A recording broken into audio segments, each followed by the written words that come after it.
உங்கள் சக்கர நாற்காலியை பற்றி தெரிந்து கொள்ளுங்கள். வீல் சேரின் பிரேம் அதன் இயக்கம் மற்றும் அமரும் வசதிக்கு உதவுகிறது. இதில் 3 வகை பிரேம்கள் உள்ளன: கிராஸ் போல்டிங், ரிஜிட் மற்றும் ஹைபிரிட். ரிஜிட் பிரேம் மிக குறைந்த அசைவை கொண்டது, மேலும் அனைத்து ஆற்றலையும் சக்கர நாற்காலியை நகர்த்தவே பயன்படுத்துகிறது. இதன் பின்புறத்தை மடித்தும் பின் சக்கரங்களை கழற்றியும் இதை மடக்கலாம், எனவே இது சிறியதாக இருக்கும். டிரான்ஸ்போர்ட்டிங் பிரேம் பக்கவாட்டில் மடியும் மற்றும் நகரும் மூட்டுகளை கொண்டது. இதில் அதிகப்படியான அசைவு இருப்பதால் சக்கர நாற்காலியை நகர்த்த தேவையான ஆற்றல் வீணாகிறது. இது சிறியதாக இருக்கும். ஹைபிரிட் பிரேம் என்பது தேவையற்ற அசைவுகள் இல்லாத 2 பிரேம்களின் கலவையாகும். புஷ் ஹேண்டில்கள். புஷ் ஹேண்டில்கள் சக்கர நாற்காலியை தள்ள உதவியாளர்களால் பயன்படுத்தப்படுகின்றன. நீங்கள் கீழே விழுந்தால் இவை உங்கள் தலைக்கு காயம் ஏற்படாமல் தடுக்கின்றன. பின்பக்க சாய்மானம் நிலைத்தன்மையையும் வசதிக்கான மெத்தையையும் வழங்குகிறது, மேலும் அதன் உயரம் மற்றும் கோணத்தை சரி செய்ய முடியும். இருக்கை பட்டைகள் சரியான அமரும் நிலையை உறுதி செய்கின்றன. இவை சீரற்ற நிலப்பரப்பில் செல்லும்போது பாதுகாப்பை வழங்குகின்றன, மேலும் புதிய பயனர்களுக்கு இவை மிகவும் அவசியம். நீண்ட நேரம் அமர்ந்திருக்கும் போது ஆர்ம்ரெஸ்ட்கள் நிலைத்தன்மையையும் சௌகரியத்தையும் தருகின்றன. இவை மடிக்கக்கூடிய, பக்கவாட்டில் நகர்த்தக்கூடிய அல்லது கழற்றக்கூடிய வகைகளாக இருக்கலாம், மேலும் மெத்தையிடப்பட்டும் வரலாம். இவற்றை சரி செய்து கொள்ள முடியும். சில சக்கர நாற்காலிகளில், உதாரணமாக பேட்டரியால் இயங்கும் நாற்காலிகளில், நீண்ட ஆர்ம்ரெஸ்ட்கள் இருக்கும். உங்களின் இடுப்பு பகுதிக்கு அருகில் உள்ள துணிக்காவல்கள், தளர்வான ஆடைகள் சக்கரங்களில் சிக்காமல் தடுக்கின்றன, மேலும் அழுக்குகள் ஆடையில் படியாமலும் பாதுகாக்கின்றன. ஃபுட்ரெஸ்ட் உங்கள் பாதங்களுக்கு இடமளிக்கிறது. இவற்றை உங்கள் உயரத்திற்கு ஏற்ப சரி செய்து கொள்ள வேண்டும்.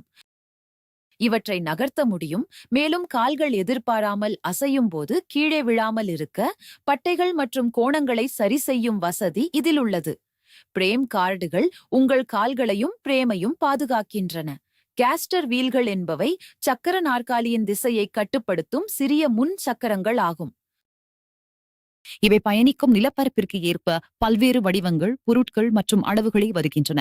பின்புற சக்கரங்கள் நகருவதற்கும் திரும்புவதற்கும் சக்கர நாற்காலியின் வேகத்தை கட்டுப்படுத்துவதற்கும் உதவுகின்றன. இவை காற்று நிரப்பப்பட்டவை மற்றும் திடமானவை என பல்வேறு உயரங்கள், அகலங்கள் மற்றும் வகைகளில் கிடைக்கின்றன. காற்று நிரப்பப்பட்ட டயர்கள் எடை குறைந்தவை, நீடித்து உழைக்கக்கூடியவை, சௌகரியத்திற்கு மெத்தென்று இருக்கும், வெளிப்புற பயன்பாட்டிற்கு ஏற்றவை, ஆனால் பராமரிப்பு தேவைப்படும். திடமான சக்கரங்கள் குறைந்த செயல்திறனையே தருகின்றன மற்றும் கடினமான பயணத்தை அளிக்கின்றன, ஆனால் பராமரிப்பு குறைவாகவே தேவைப்படுகிறது. குயிக் ரிலீஸ் சக்கரங்கள் என்பவை பின்புற சக்கரங்களின் ஒரு வகையாகும். இவற்றை ஒரு பொத்தானை அழுத்துவதன் மூலம் கழற்ற முடியும். புஷ் ரிம்கள் என்பவை பின் சக்கரங்களுக்கு வெளியே உள்ள மென்மையான வட்ட வடிவ வளையங்கள். இவை சக்கரத்திற்கு தள்ளும் விசையை அளிக்கின்றன. வீல் லாக்ஸ் என்பவை சக்கர நாற்காலியை நிலையாக வைத்து செயல்பாடுகளின் போது எதிர்பாராத நகர்வை தடுக்க பயன்படுகின்றன. இவை தள்ளும் அல்லது இழுக்கும் வகையாக இருக்கலாம். ஆன்டிடிப்பர்கள் என்பவை சக்கர நாற்காலி பின்னோக்கி விடுவதை தடுக்க அதன் பின்புறம் பொருத்தப்படும் பாதுகாப்பு சாதனங்களாகும். நடைபாதைகளில் ஏறுவதற்கு இவற்றை திருப்பி வைத்துக் கொள்ளலாம். வெவ்வேறு நிலப்பரப்புகளுக்கு ஏற்ப இவற்றை சரி செய்து கொள்ள முடியும். சக்கர நாற்காலியை ஓட்டுவதில் உங்களுக்கு தன்னம்பிக்கை வந்தவுடன் இவற்றை நீங்கள் கழற்றிவிடலாம். இருக்கை உங்கள் உடலை நிலைநிறுத்தும் இடமாகும். இது இருக்கை மெத்தையை தாங்குகிறது. உங்கள் தேவைக்கேற்ப இருக்கையின் அகலம், நீளம் மற்றும் கோணத்தை மாற்றியமைக்கலாம். குஷனை வெல்க்ரோ போன்ற பல்வேறு அமைப்புகள் மூலம் பொருத்தலாம்.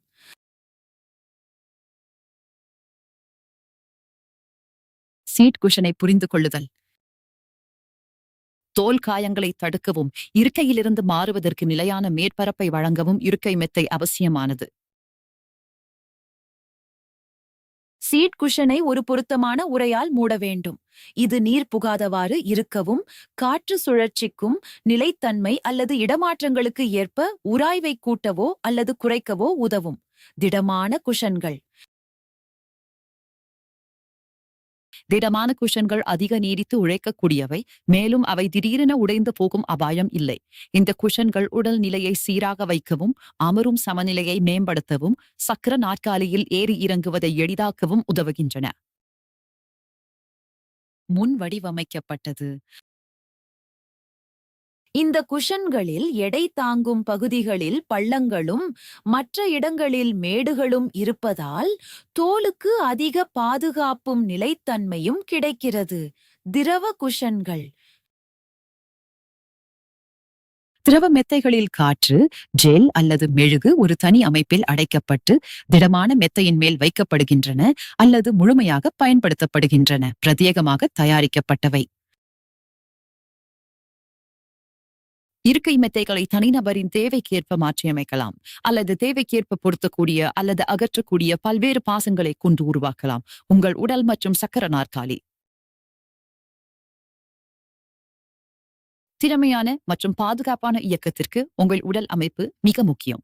உங்கள் இடுப்பிற்கும் பக்கவாட்டு தடுப்புகளுக்கும் இடையே சிறிய இடைவெளி இருக்க வேண்டும்.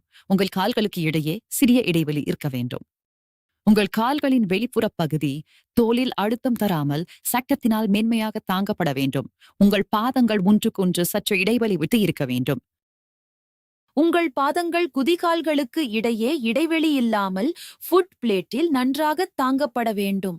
தோள்களும் இடுப்பும் ஒரே மட்டத்தில் இருக்க வேண்டும். முட்டிக்கும் இருக்கைக்கும் இடையே 2 விரல் இடைவெளி இருக்க வேண்டும். உங்கள் தொடைகள் குஷனுடன் முழுமையாக பொருந்த வேண்டும். உங்கள் தோள்பட்டையின் நுனிகள் பேக்ரெஸ்டின் மேல் விளிம்பிற்கு மேலே இருக்க வேண்டும். முழங்கைகளை மடக்கும் போது முழங்கையின் நுனிகள் கைப்பிடிகளை விடச் சற்று உயரத்தில் இருக்க வேண்டும். கைகளை சக்கரங்களின் உச்சியில் வைக்கும்போது தோள்பட்டை 45 டிகிரிக்கும் குறைவான கோணத்தில் இருக்க வேண்டும். மேலும் முழங்கை 85 முதல் 100 டிகிரி வரையிலான கோணத்தில் இருக்க வேண்டும். கைகளை இருபுறமும் தொங்க விடும்போது விரல் நுனிகள் அச்சுக்கு அருகில் இருக்க வேண்டும்.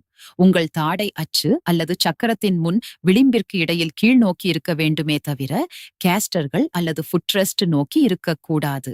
தோள்கள், இடுப்பு மற்றும் பின்புற அச்சை இணைக்கும் கற்பனை கோடு ஓரளவு நேர்கோட்டில் இருக்க வேண்டும். உங்கள் முழங்கால்கள் இடுப்பை விட உயரமாக இருக்க வேண்டும். சக்கரங்கள் சுழலும் போது குதிகால் பகுதியில் படக்கூடாது. சரியான சக்கர நாற்காலியை தேர்ந்தெடுங்கள். வீல் சேரை ஒரு வீல் சேர் கிளினிக்கிலோ அல்லது ஒரு நிபுணரிடமோ பரிந்துரைக்க வேண்டும்.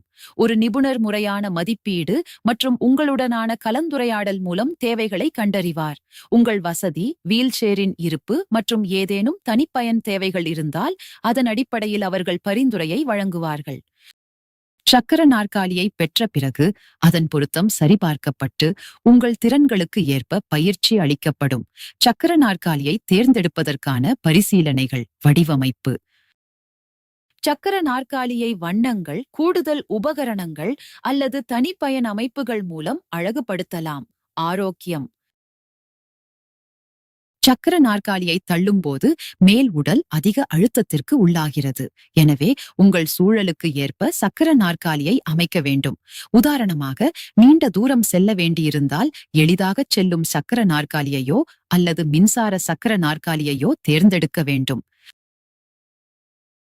தோல் ஆரோக்கியம். உங்கள் உடல் எடை இருக்கையுடன் தொடர்பு கொள்ளும் தோலின் மீது படுகிறது. சக்கர நாற்காலி மற்றும் மெத்தையின் வடிவமைப்பு வெப்பம், ஈரப்பதம், அழுத்தம் மற்றும் உராய்வினால் தோலுக்கு ஏற்படும் பாதிப்பை தடுக்க வேண்டும். உடல் நிலை. சரியான அமரும் நிலை. சக்கர நாற்காலியில் சிறப்பாகச் செயல்படவும் உடலில் தேவையற்ற அழுத்தத்தை தவிர்க்கவும் உதவும் செயல்பாட்டு இலக்குகள். சக்கர நாற்காலியின் பாகங்களை அதன் செயல்பாட்டு தேவைகள் மற்றும் பயன்பாட்டு கால அளவை கொண்டு தேர்ந்தெடுக்க வேண்டும். நீடித்து உழைக்கும் தன்மை. சக்கர நாற்காலியின் பாகங்கள் சுற்றுச்சூழல் சவால்கள், பயணம் மற்றும் அன்றாட பயன்பாட்டை தாங்கும் வகையில் நீடித்து நிலைக்கக்கூடியதாக இருக்க வேண்டும். வயது. உள்ளார்ந்த சமநிலை. பயனரின் வயது, செயல்பாட்டு திறன், வலிமை, உடல்வாகு மற்றும் கை கால்களின் நீளத்திற்கு ஏற்ப சக்கர நாற்காலிகள் அமைக்கப்பட வேண்டும். சக்கர நாற்காலியை பரிந்துரைப்பதில் அமரும் சமநிலை ஒரு முக்கிய காரணியாகும், ஏனெனில் இது பயனரின் பயன்பாட்டு எளிமையையும் நம்பிக்கையையும் தீர்மானிக்கும். உடை. சீருடல் ஆடைகள் அல்லது அகலமான காலணிகளின் வகையை பொறுத்து இருக்கை அகலம் அல்லது கால் வைக்கும் இடத்தின் அகலம் போன்ற சக்கர நாற்காலியின் பாகங்களை சரி செய்ய வேண்டும். வீல்சேர் இயங்கும் வகைகள். Motor wheelchair. மோட்டார் வீல்சேர் மின்சார மோட்டார் மூலம் இயங்குகிறது. இதில் ஜாய்ஸ்டிக், சிப் அண்ட் பஃப், சுவிட்ச் போன்ற பல்வேறு கட்டுப்பாட்டு அமைப்புகள் இருக்கலாம். மேல் உடல் பலம் குறைவாக இருந்து அடிக்கடி நீண்ட தூரம் அல்லது சீரற்ற நிலப்பரப்பில் பயணிக்க வேண்டியிருந்தால் இது அதிக சுதந்திரத்தை வழங்குகிறது. Manual wheelchair. Manual wheel சேரை உங்கள் மேல் உடல் பலத்தை பயன்படுத்தி நீங்களே இயக்க வேண்டும். இவை எடுத்துச் செல்ல எளிதானவை, குறைவான பாகங்களை கொண்டவை. இருப்பினும் இவற்றை நீண்ட தூரத்திற்கு பயன்படுத்துவது கடினம். ஹைபிரிட் டிரைவ் சக்கர நாற்காலியை தேர்ந்தெடுப்பது. இவை ஹைபிரிட் டிரைவ் நுட்பங்களைக் கொண்ட சக்கர நாற்காலிகள். இவை ஆற்றல் திறனை அதிகரித்து கைமுறை உந்துதலின் நன்மைகளுடன் பயண எல்லையை நீட்டிக்கின்றன. மேலும் தசைப்பிடிப்பு காயங்களையும் தடுக்கின்றன.